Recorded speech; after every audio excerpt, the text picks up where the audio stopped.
Assalamualaikum warahmatullahi wabarakatuh. Bismillahirrahmanirrahim. Alhamdulillahi rabbil alamin. Wal aqibatu lil muttaqin. Wala udwana illa 'alal zalimin. Wassalatu wassalamu ala asyrafil anbiya'i wal mursalin. Sayyidina wa maulana Muhammadin wa ala alihi wa sahbihi ajmain. Amma ba'd. Para pemirsa Tausiah Ramadan Polnes Kampus yang dimuliakan Allah Subhanahu wa taala. Alhamdulillah, pada kesempatan yang berbahagia ini kita dapat bersua dalam Tausiah Kampus Polnes. Mudah-mudahan pertemuan kita kali ini adalah pertemuan yang diberkati, dirahmati dan diridai oleh Allah Subhanahu wa taala. Selawat serta salam kepada junjungan kita Rasulullah Muhammad sallallahu alaihi wasallam, pada para keluarga beliau, para sahabat beliau, para pengikut beliau sampai akhir zaman. Pemirsa Tausiah Ramadan Polnes Kampus yang dimuliakan Allah Subhanahu wa taala. Sebagaimana kita ketahui bahwa bulan Ramadan adalah bulan yang agung, bulan yang penuh barakah.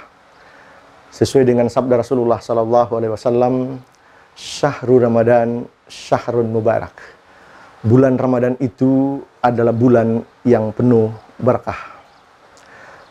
Keberkahan dan keagungan bulan Ramadan diwujudkan dengan janji-janji Allah berupa banyaknya kebaikan-kebaikan dan keutamaan dalam bulan Ramadan, di mana pahala-pahala dilipat gandakan oleh Allah sampai 70 kali lipat. Amalan sunnah pahalanya seperti ketika melaksanakan amalan yang wajib. Bahkan ada satu hadis yang sangat populer ketika bulan Ramadan tiba. Hadis yang diriwayatkan oleh Imam Bukhari dan Muslim. Rasulullah sallallahu alaihi wasallam bersabda, "Idza jaa Ramadan putihat abwabul jannah wa gullikat abwabun nar wa suppidatis syayatin."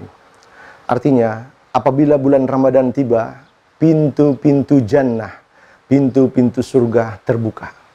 Sebagian ulama memaknai hadis ini secara majazi bahwa yang dimaksud pintu-pintu surga terbuka pada bulan Ramadan oleh karena umat Islam, khususnya orang-orang yang beriman, penuh konsentrasi dalam beribadah kepada Allah Subhanahu wa taala dalam melakukan kebajikan-kebajikan dalam bulan Ramadan ini.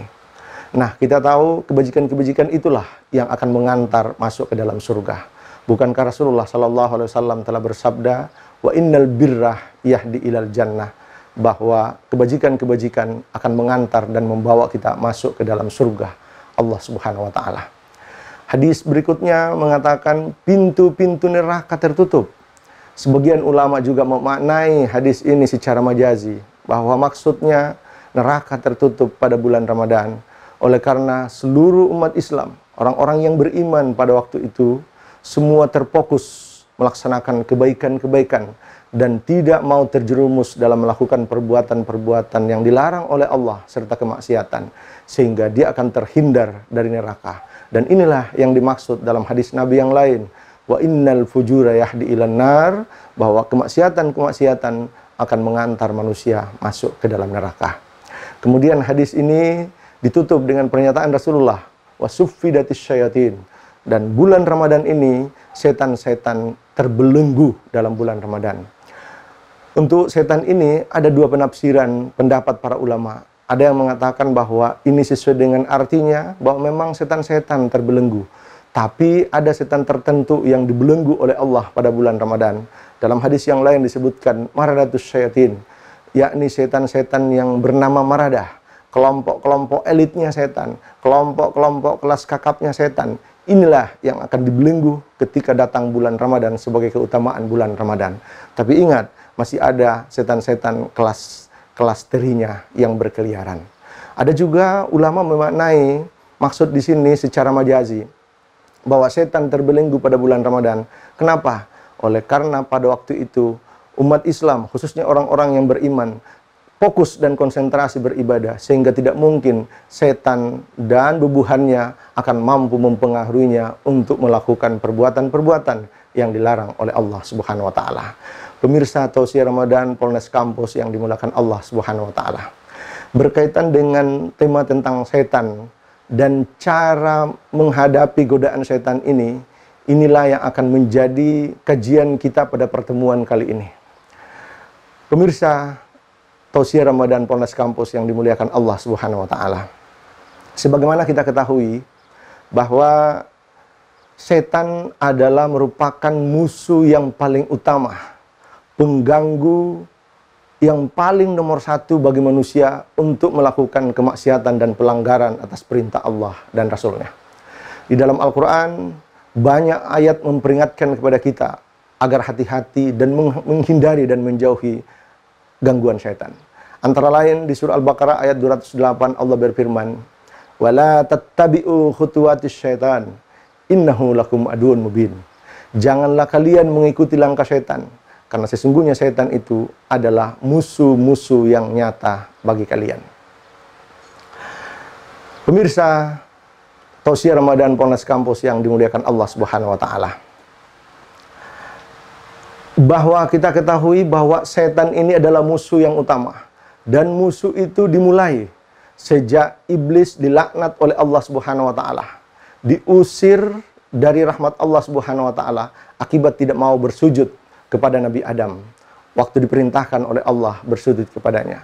Sejak itu iblis dilaknat oleh Allah dan dikabulkan beberapa permintaannya. Ada di antara permintaannya iblis, dia akan dipanjangkan umurnya agar bisa menggoda manusia.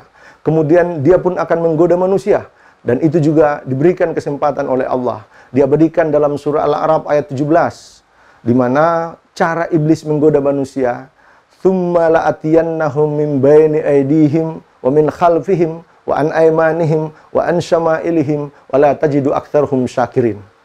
Bahwa iblis akan menggoda manusia dari berbagai penjuru. Dari depan, kalau tidak bisa dari depan, dia akan datang dari belakang. Tidak bisa dari belakang, iblis akan datang dari samping kanan. Kalau tidak bisa dari kanan, dia akan datang di samping kiri. Itulah cara iblis dalam menggoda dan menjerumuskan manusia sampai hari kemudian. Sebelum kita masuk ke situ, kita ingin tahu dulu apa sesungguhnya setan dan siapa sesungguhnya iblis. Ada 3 istilah yang harus kita jelaskan terlebih dahulu di sini. Ada istilah jin, ada istilah setan, dan ada istilah iblis. Pertama, yang kita harus pahami dulu, jin. Jin ini adalah satu makhluk Allah Subhanahu wa taala yang diciptakan dari api. Dalam Al-Qur'an Allah mengatakan, "Wa khalaqal janna mim marijim min nar." Dan Allah menciptakan bangsa jin itu dari api. Jadi kata jin ini dalam bahasa Arab kalau diindonesiakan artinya yang tertutup, yang terselubung. Itu sebabnya dalam istilah Al-Qur'an, surga pun dinamai dengan jannah, seakar dengan kata jan. Kenapa surga disebut dengan jannah? Karena surga itu terselubung. Mala ainun ra'at wala uzunun sami'at wala khatara fi qalbi bashar.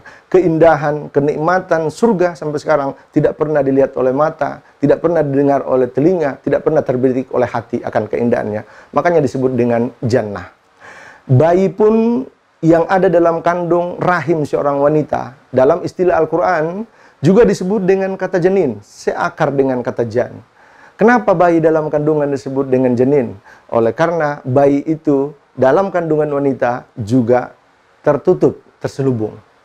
Bahkan orang-orang manusia-manusia yang gila dalam istilah Al-Quran, istilah bahasa Arab, juga dinamai dengan akar sama bahasa dengan kata jan, yaitu majnun, orang gila. Kenapa disebut orang gila dengan majnun? Karena akalnya juga tertutup. Jadi intinya jin itu adalah terselubung dan tertutup. Nah, bangsa jin ini sama dengan manusia statusnya dalam hal ibadah. Dia mukallaf. Dia juga beribadah. Wa ma khalaqtul jinna wal insa illa liya'budun. Tidaklah kami menciptakan jin dan manusia kecuali untuk menyembah kepada saya, kata Allah Subhanahu wa taala.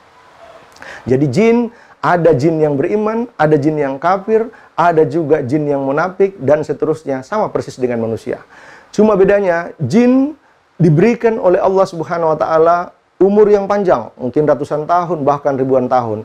Dan jin juga sama dengan manusia, punya nafsu, sehingga mereka juga punya keturunan yang banyak. Ini jin. Yang kedua, kata setan.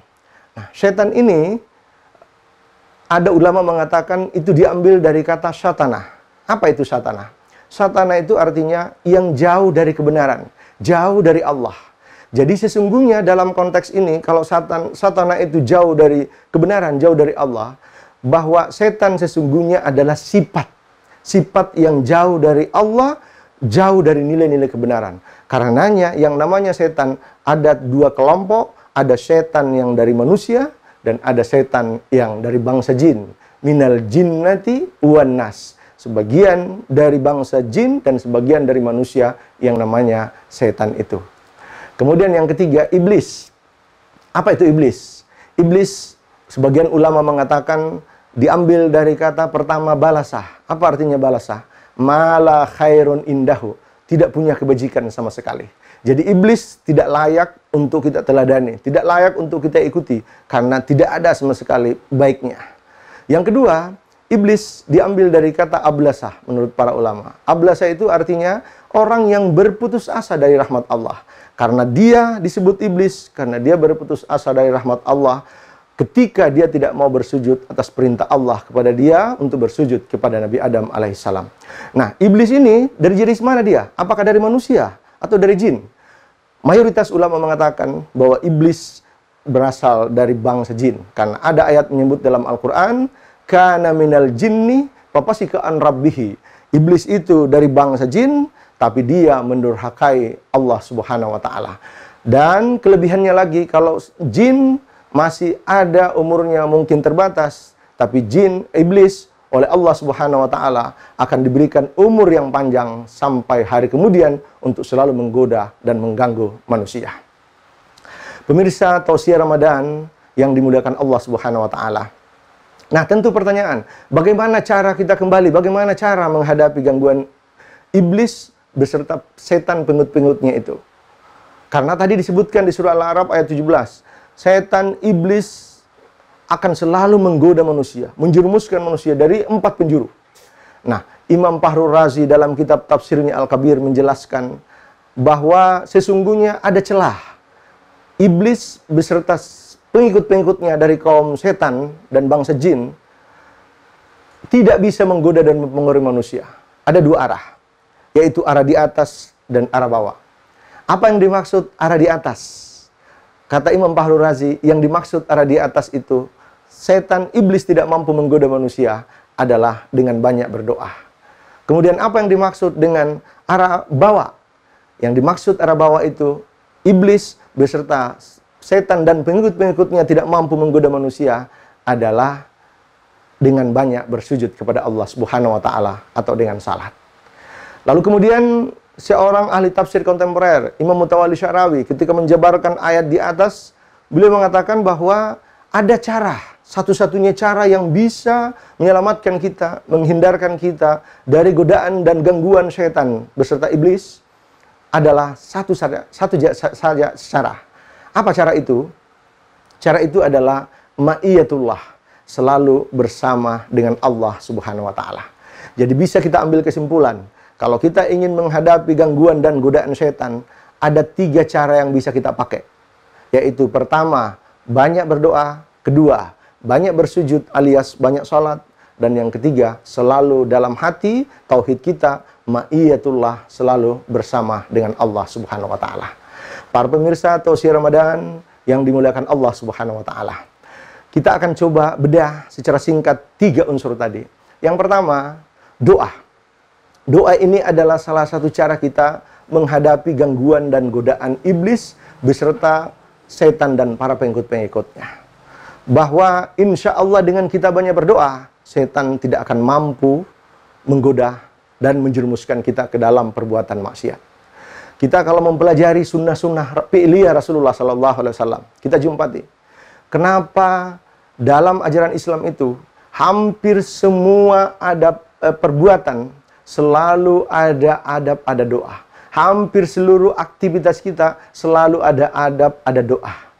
Salah satu hikmah yang tersirat dari itu, karena dengan berdoa tersebut, maka kita akan terhindar dari gangguan dan godaan setan. Karena dalam semua lini kehidupan, itulah yang ingin Rasulullah SAW ajarkan kepada kita. Diajarkan berdoa dalam setiap aktivitas, karena setan akan selalu mengganggu dan mempengaruhi kita. Seperti contoh misalnya, Kenapa setiap mau makan, mau minum, mau masuk kamar mandi, mau tidur, mau masuk masjid, mau masuk rumah, mau keluar rumah, mau berpakaian, naik kendaraan, bahkan berhubungan suami istri, Nabi mengajarkan ada adab, ada doa. Kenapa? Salah satu rahasianya adalah supaya kita dalam aktivitas tersebut tidak diganggu oleh setan dan para pengikutnya. Sebagai contoh sederhana, kenapa kita diajarkan berdoa sebelum makan? Dalam penjelasan lain, Rasulullah SAW menjelaskan bahwa dengan kita berdoa sebelum makan, maka setan tidak akan mampu menikmati makanan yang kita makan, yang membuatnya jadi gemuk. Lalu kemudian dengan gemuk, kuat dia untuk menggoda dan mempengaruhi kita. Tapi kalau ketika kita berdoa, dia tidak akan mampu makan. Dia tidak akan mampu menyantap makanan yang disiapkan tersebut. Akibatnya apa? Setan itu akan kurus, lemas, lunglai, dan tidak akan mampu memperdaya kita. Ini sebagai contoh bagaimana ajaran Rasulullah SAW, sunnah fi'liyahnya mengajarkan kita untuk selalu melawan setan dalam seluruh aktivitas kehidupan kita. Tentunya yang pertama lewat doa. Yang kedua, sebelum masuk yang kedua, apalagi dalam bulan Ramadan, saya kira doa dalam bulan Ramadan sangat diijabah. Doanya orang yang puasa salah satu doa yang sangat diijabah oleh Allah. Salasatun da'watun la turad. Doanya orang yang puasa tidak akan pernah ditolak oleh Allah Subhanahu wa taala. Itu yang disebutkan oleh Rasulullah. Maka mari memperbanyak berdoa dalam bulan Ramadan seperti sekarang ini. Kemudian yang kedua, cara kita menghadapi gangguan dan godaan syaitan adalah banyak bersujud, banyak sholat. Kita ketahui bahwa sujud ini adalah amalan yang paling dibenci oleh iblis. Kenapa? Karena gara-gara perintah sujud kepada Nabi Adam inilah iblis kemudian dilaknat oleh Allah dan diusir dari rahmatnya Allah Subhanahu wa taala. Sehingga iblis sangat tidak suka ketika ada hambanya yang bersujud kepada Allah Subhanahu wa taala. Itu yang pertama. Yang kedua, kenapa sujud ini sangat mulia? Karena pada saat seorang hamba bersujud kepada Allah Subhanahu wa taala, itu adalah saat-saat seorang hamba sangat dekat dengan Tuhannya. Dalam bahasa Al-Qur'an, wasjud waqtarib, bersujudlah kemudian mendekatlah. Itu sebabnya Rasulullah SAW dalam banyak kesempatan mengajarkan kepada kita agar kita banyak berdoa pada saat sujud. Karena saat-saat itu, di samping iblis dan syaitan tidak mampu menggoda kita, doa-doa kita juga diijabah oleh Allah Subhanahu wa taala. Kemudian pernah pembantu Rasulullah Ka'ab, suatu malam Rasulullah membangunkan dia agar menyiapkan air untuk berwudu di tengah malam yang sangat gelap dan sangat dingin. Dengan ikhlas tanpa menggerutu, Ka'ab mengambilkan air dan menuangkan air wudhu untuk Rasulullah. Setelah selesai, Rasulullah prihatin melihat kondisi Ka'ab. Rasulullah pun menawarkan, Ka'ab, mintalah Anda kepada saya apapun, saya akan doakan kepada Allah Subhanahu wa taala. Karena kamu sudah membantu saya sekian lama tanpa pamrih. Kemudian Ka'ab menjawab, saya tidak mau minta apa-apa ya Rasul. Saya hanya minta satu ya Rasul. Izinkan saya ya Rasul, supaya saya bisa membersamai Anda, menjadi pelayan Anda selamanya di dunia sampai dalam surganya Allah Subhanahu wa taala. Mendengar itu Rasulullah SAW kaget. Kata Rasulullah SAW, kenapa Anda tidak minta yang lain? Mungkin kekayaan, istri, keluarga, pangkat. Katanya hanya itu permintaan saya ya Rasul. Lalu Rasulullah SAW mengatakan, kalau kamu ingin bersama saya di surga, apa kata Rasulullah? Perbanyaklah bersujud, perbanyaklah salat. Jadi salah satu cara kalau kita ingin dalam surga, perbanyaklah salat. Dalam bulan Ramadan, banyak amalia-amalia yang mengajarkan kita untuk banyak salat, antara lain salat tarawih pada malam hari dan salat-salat yang lainnya. Pemirsa, Tausiah Ramadan, Polnes Kampus yang dimuliakan Allah Subhanahu wa taala. Yang ketiga, cara kita menghadapi gangguan dan godaan iblis dan syaitan adalah ma'iyatullah, selalu bersama dengan Allah. Orang yang ada dalam jiwanya, hatinya, sikap ma'iyatullah, selalu bersama dengan Allah, maka insya Allah iblis beserta setan pengikut-pengikutnya tidak akan mampu mempengaruhi dia, tidak akan mampu menjerumuskan dia masuk ke dalam perbuatan-perbuatan yang dilarang oleh Allah Subhanahu wa taala. Bukankah Rasulullah SAW sudah memberi contoh?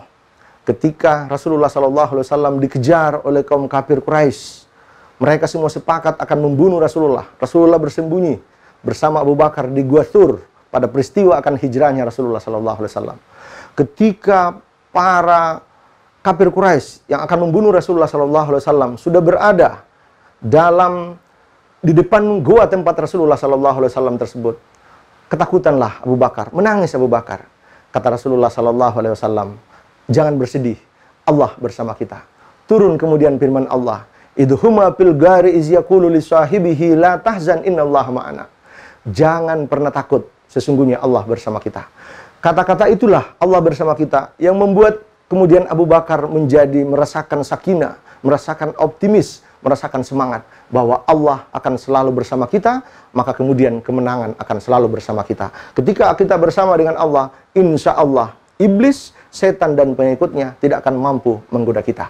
Nah, Ramadan adalah momentum kalau kita ingin mengasah sekaligus mengasuh ma'iyatullah, kebersamaan kita dengan Allah Subhanahu wa taala. Karena totalitas dalam 24 jam selama dalam bulan Ramadan adalah bulan-bulan yang semestinya, saat-saat yang semestinya kita selalu ma'iyatullah, selalu bersama dengan Allah Subhanahu wa taala. Mudah-mudahan 3 hal ini, banyak berdoa kita kepada Allah Subhanahu wa taala, kemudian banyak kita bersujud lewat salat, dan selalu merasa Allah bersama kita. Insya Allah ini adalah salah satu cara untuk kita menjauhkan dari gangguan dan godaan setan. Bukan hanya itu saja, insya Allah 3 unsur ini akan membawa kepada kita semua kebahagiaan di dunia dan di akhirat, insya Allah. Demikian, mudah-mudahan tausiah Ramadan kali ini ada manfaatnya buat kita semua. Demikian, wabillahi taufiq wal irsyad. Wassalamualaikum warahmatullahi wabarakatuh.